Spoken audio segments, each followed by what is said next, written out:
All right. So again, what your yoga students need is they need this stuff off the mat. When you do this stuff off the mat, it makes everything you're doing on the mat, it gives it a container. So the body can actually receive the yoga.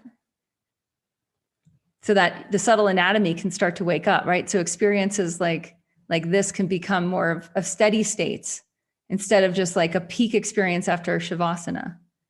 So they need help with what is off the mat.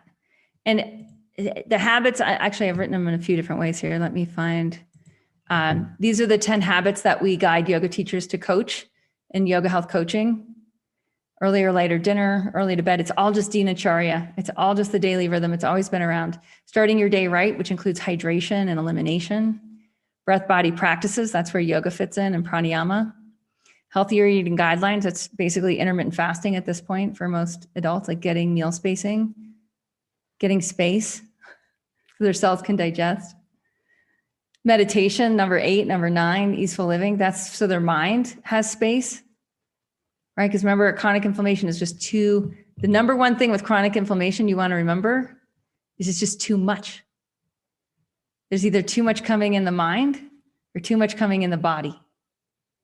And so you've got to be able to help people shift out of that. Self-massage. Self-massage is important it's important, I'm finding more and more with aging.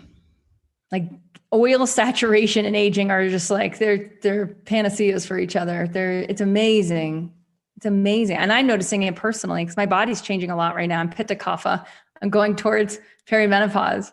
And I'm like, holy cow, up the oil. And then magic happens. Then ecstasy happen. It's like, oh my gosh, this is incredible. That's how you awaken the subtle body. But self-massage, I find with younger people, particularly with women, there's so much self-hatred. It's so deep. Women have been taught to hate their bodies since they were teenagers. It's terrible, and self-massage is it's just incredible. It's just so incredible for that. I've worked with yoga teachers who've had just a total repulsion from self-massage. Like they can do all the habits except for this one. There's so much trauma in the body, and self-massage is the habit that starts to work it out. The yogis knew this, but they knew it from a different place. They knew it from the place, I would say, really the place of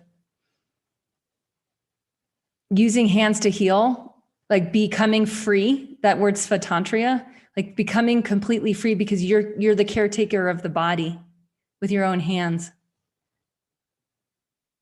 That's why it's part of the dinacharya. It's so powerful. That habit is so powerful. They're all so powerful.